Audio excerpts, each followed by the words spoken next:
Hello viewers, welcome to Suman TV. ఈరోజు మనతో పాటు స్టూడియోలో ఉన్నారు సినీ రాజకీయ విశ్లేషకులు చందు శ్రీనివాస్ గారు.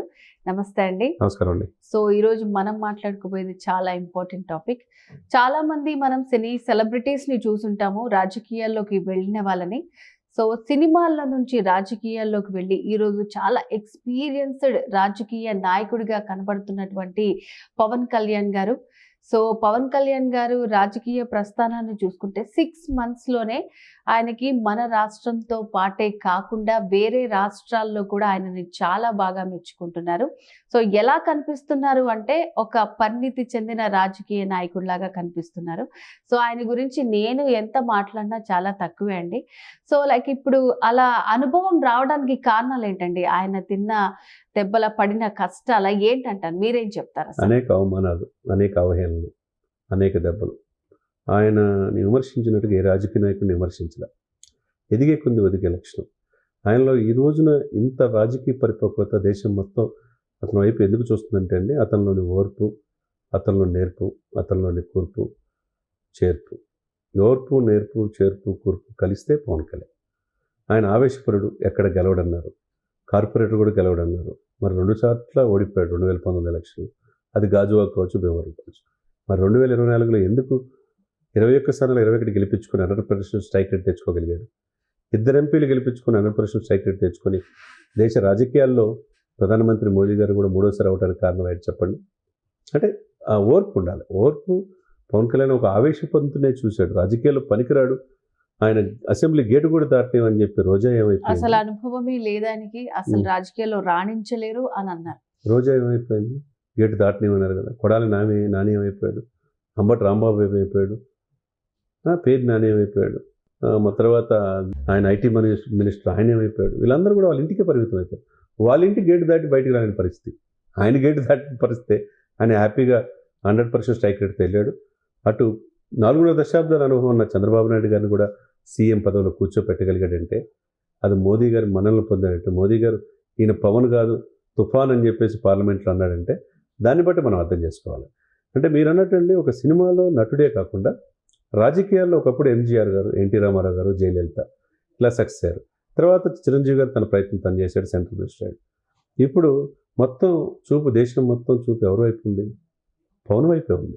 ఒక తెలుగు వాళ్ళగా మనం గర్వపడాల్సిన విషయం. ఆయన చదువుకున్న ఇంటరే, ఆయన సమాజాన్ని చదివాడు, ప్రజల సమస్యల్ని ఆకలింపు చేసుకున్నాడు. ఈ దేశానికి సుస్థిరమైన వ్యక్తి ప్రధానమంత్రి కావాలని కోరుకున్నాడు, మోదీ గారికి మద్దతుగా నిలిచాడు. మరి అంతే కదండి. మరి 100 కోట్ల మంది హిందువులకి 145 కోట్ల జనాభా ఉంటే 100 కోట్ల మంది హిందువులకి హిందూ సనాతన ధర్మ పరిరక్షణ బోర్డు ఏర్పాటు చేయాలని స్వాతంత్రం వచ్చి 7 దశాబ్దాలు అవుతున్నా ఎవరన్నా అడిగారా? ఎక్కడో లడ్డు కల్తీ జరిగితే 11 రోజులు ప్రాయశ్చిత్త దీక్ష తీసుకొని కాలినడకనెళ్ళి ఉపవాస దీక్ష విరమించుకున్నాడని. 4 భాషల్లో ఆయన మాట్లాడి హిందూ సనాతన కోసం అవసరమైతే నాకు పార్టీ ముఖ్యం కాదు, ముఖ్యమంత్రి ఉప ముఖ్యమంత్రి పదవి ముఖ్యం కాదు, నా హిందువుల సంరక్షణ ముఖ్యం అన్నాడంటే ఆయన ఎంత గట్స్ ఉండాలి.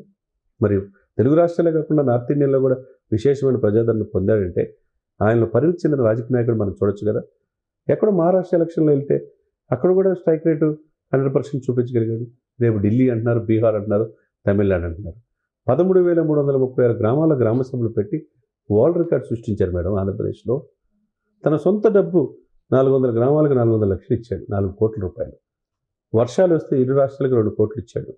ఎవడన్నా సహాయం ఇంత చేసేవాళ్ళు ఉన్నారా? ఎక్కడ గెలిపించకపోయినా 34 కోట్లు తన బిడ్డల డిపాజిట్లు కూడా తీసేసి 34 కోట్లు కౌలు రైతులకు ఇచ్చాడు. 100 కోట్లు సహాయం చేస్తుంటాడు. సరే, గెలిచిన తర్వాత ప్రభుత్వం చేయొచ్చు కదా, కానీ మన సొంత డబ్బు ఖర్చు పెడతాడంటే పరిణితి చెందిన రాజకీయ నాయకుడు ఆయన చూస్తున్నాం కదా. ఎంతోమంది రాజకీయ నాయకులు వస్తుంటారు, పోతుంటారు. ఈరోజు స్వపక్షుల విపక్షులాగా లా అండ్ ఆర్డర్ సరిగ్గా లేకపోతే మీకు చేతకపోతే చెప్పండి నాకు హోమ్ మినిస్టర్ ఇవ్వమంటున్నాడు. అంటే సొంత పార్టీని ప్రశ్నిస్తున్నాడు. ఎక్కడ కోట్లు 45,000 కోట్లు అక్రమంగా బియ్యం సరఫరా అవుతాయి, దేశం సరిహద్దు దాటిపోతే ప్రశ్నిస్తున్నాడు. కోట్లు అక్రమంగా ఆక్రమించుకుంటే ప్రశ్నిస్తున్నాడు. మరి ఎంత గట్స్ ఉండాలి? జగన్ నిన్ను అధపాదాలను తక్కుపోతే నా పేరు పవన్ కళ్యాణ్ కాదు, నా పార్టీ జనసేన కాదు అని చెప్పి చేశాడు. ఉభయ గోదావరి జిల్లాలు ఈస్ట్ వెస్ట్ 0కే పరిమితం చేస్తున్నాడు, 0కే చేశాడు. మరి ఆయన ఎంత పరిణితి చెందాడని మనం అనుకోవాలి. ఇప్పుడు ప్రధానమంత్రి మోదీ గారి దగ్గర ఢిల్లీ వెళ్తే 8 మంది మంత్రులు, ఉపరాష్ట్రపతి, ప్రధానమంత్రి వితిన్ అవర్స్లో ఆయనకు అపాయింట్మెంట్ ఇస్తున్నారంటే 25,000 కోట్లు విలువ చేసి జల్ జీవన్ మిషన్ పథకాలు ఓకే చేయించుకున్నాడంటే 7 ప్రాజెక్టులు క్లియర్ చేయించుకున్నాడంటే ఈరోజు పోలవరం పూర్తవుతున్న, అమరావతి పూర్తవుతున్న చంద్రబాబు నాయుడు అనుభవంతో పాటు పవన్ కళ్యాణ్ గారి పోరాట పట్టమే కదా. Yes. కాబట్టి దేశ రాజకీయాలన్నీ పవన్ కళ్యాణ్ అనే వ్యక్తిని ఒక రోల్ మోడల్గా చూస్తున్నారు ఈరోజు. రాష్ట్రంలో జరిగే ఎలాంటి విషయాలైనా సరే ఆయన చాలా సీరియస్ గా తీసుకుంటున్నారు. మొన్న తిరుపతి ఘటనే కావచ్చు, సో సంబంధం లేకపోయినా ఆయన సారీ చెప్పారు. సో తన డిపార్ట్మెంట్ మొత్తం అందరితోటి కూడా సారీ చెప్పించారు. అండ్ పిఠాపురాన్నే అసలు ఒక ఆదర్శవంతమైన నియోజకవర్గంగా ఆయన చూపించారు అనే టాక్ కూడా వినిపిస్తోంది. సో అంటే ఫ్యూచర్లో ఏంటంటే అభిమానులకి అతీతంగా ఆయన చేసే పనులు చూసి ఆయన సీఎం అయితే బాగుండని అనుకుంటున్నారు. సో మరి మీరేమంటారు? డెఫినెట్గా అండి, అది కూడా వస్తుంది. ఎందుకంటే ఇప్పుడు త్యాగాలకు త్యాగాలకు సిద్ధపడాల్సిన అవసరం పవన్ కళ్యాణ్ గారికి లేదు. ఇప్పుడు స్వపక్షంలో 21 సీట్ల కూటమే కదని ఏం తప్పులు జరుగుతున్నా చూసి చూడనట్టుండడానికి ఆయన అక్కడ ఉంది పవన్ కళ్యాణ్ గారు. మరి ఎందుకు క్షమాపణ ఆయనే చెప్పాలి? ఎవరు చెప్పలేదు కదా. తిరుమలలో వెళ్ళిపోయి తొక్కిసరాట్లో 6 చనిపోతే పరమ పవిత్రమైన ప్లేస్లో తప్పు జరిగిందని చెప్పి క్షమాపణ కోరుతున్నారు 2-3 సార్లు చెప్పినప్పుడు అక్కడ ఆయన చైర్మన్ నాయుడు గారు కావచ్చు, శ్యామలరావు గారు కావచ్చు, ఈవో కావచ్చు, జేఈఓ వెంకట చౌదరి గారు కావచ్చు, క్షమాపణ చెప్పాలిగా, చెప్పాల్సిందే అన్నాడు, చెప్పేశారు కదా. దాన్ని కొంతమంది ఎందుకు చెప్పాలని ప్రశ్నించే వాళ్ళు కూడా ఉంటారు.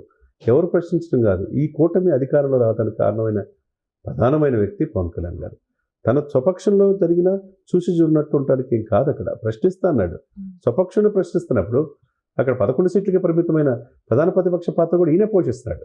కాబట్టి ఈయన పరిణితి చూస్తే పరిణితి చెందిన రాజకీయ నాయకుడు, పరిపక్వత చెందిన రాజకీయ నాయకుడు, పోరాట పటిమున్న రాజకీయ నాయకుడు.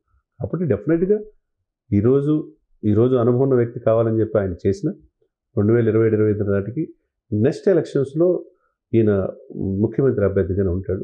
లోకేష్ గారు డిప్యూటీ సీఎంగా అభ్యర్థిగా ఉంటాడు. మరి అక్కడ వయసు భారం ఎక్కువ అవ్వచ్చు. 7 వయసు 74 సంవత్సరాలు పైబడిన చంద్రబాబు నాయుడు గారు కేంద్ర రాజకీయాల్లోకి వెళ్ళొచ్చు. ఏదైనా కానీ 2 సార్లు 2014లో ఆయన సీఎం చేసింది కూడా పవన్ కళ్యాణ్ గారే. 2019లో విడిగా పొడి చేసిన కూడా ఓడిపోయారు. 2024లో చెప్పి ఆయన దించి మళ్ళా సీఎం పదవి కూర్చోబెట్టింది కూడా పవన్ కళ్యాణ్. ఇప్పుడు త్యాగాలకు సిద్ధపడింది ఎవరు 2 సార్లు? పవన్ కళ్యాణ్. మరి 14 త్యాగాలు సిద్ధపట్టు అనుకుంటే అభిమానులు ఊరుకుంటారా? ఆయన కోరుకునేది ఆయన ముఖ్యమంత్రి పదవి కావాలని కోరుకుంటారు, అంతే కదండి. కాబట్టి డెఫినెట్గా నెక్స్ట్ ఎలక్షన్లో ఆయన ఆంధ్రప్రదేశ్ రాష్ట్రానికి ముఖ్యమంత్రి అయ్యే అవకాశాలు స్పష్టంగా కనపడుతుంది అనమాట. సో మీరు స్టార్టింగ్లో అన్నట్టు నిజంగా ఎంతమంది విమర్శించారో ఈ 6 నెలల్లో వాళ్ళందరి నోళ్ళు మూయించారని అనుకోవచ్చు అంటారు. డెఫినెట్గా ఇంకా 4 సంవత్సరాల 5 నెలల పరిపాలన ఉంది. ఎవరైనా ఉంటే ఒక ప్రామాణికంగా ఎవరు తీసుకోవాలంటే ఒక 2 years అయితే పాలన ఎలా ఉందో తెలుసుకోవచ్చు. కానీ నేను తీసుకుంది పంచాయతీరాజ్, గ్రామీణాభివృద్ధి, గ్రామీణ నీటిపారుదల, ఐటీ, అదే సైన్స్ అండ్ టెక్నాలజీ, అడవులు, ఇవన్నీ కూడా చాలా కీలకమైనవి. గ్రామాలు బాగుంటే దేశం బాగుంటుంది, రాష్ట్రం బాగుంటుంది. మరి గ్రామాల్లో ఎప్పుడు 22వ స్థానం ఉంది గ్రామాభివృద్ధిలో, ఇప్పుడు 2వ స్థానం తీసుకురాగలిగాడు 6 నెలల్లో. ఏ నిధులు ప్రతి ఇంటికి కుళాయి మంచినీరు సదుపాయాలు తీసుకురారు. రోడ్లు లేక అస్తవ్యస్తంగా వందలాది మంది గత 5 సంవత్సరాలు చనిపోతే రోడ్లన్నీ జరుగుతూ ఉన్నాయి.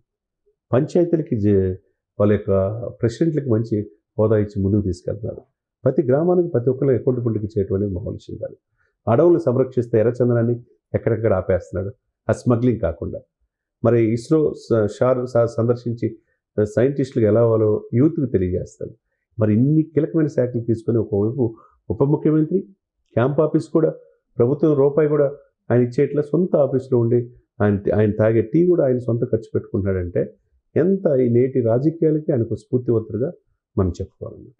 ఓకే చందు గారు, మీరన్నట్టు నిజంగా ఆయన చాలా అవమానాలు పడ్డారు. నిజంగా అసలు ఆయన ఎక్కడికి అడుగు పెట్టలేడు అన్న స్థాయికి ఈ రోజు అభిమానులు కోరుకుంటున్నారు. సొంత నియోజకవర్గాన్ని అంత బాగా తీర్చిదిద్దిన ఆయన రాష్ట్రాన్ని ఇంకెంత బాగా చూసుకుంటారనేది ఖచ్చితంగా ప్రతి ఒక్కరి మనసులో ఉంది. సో మీరు చెప్పింది కూడా ఎగ్జాక్ట్గా నిజం. సో అందరూ అదే కోరుకుంటున్నారు కాబట్టి ఫ్యూచర్లో కూడా అదే జరగాలని మేము కూడా కోరుకుంటున్నాం. ఎనీవేస్ చాలా బాగా ఎక్స్ప్లెయిన్ చేశారండి. సో పవన్ కళ్యాణ్ గారు ఫ్యూచర్లో ఎలా ఉండబోతున్నారు ఏంటి అనేది చాలా క్లియర్ కట్గా చెప్పారు.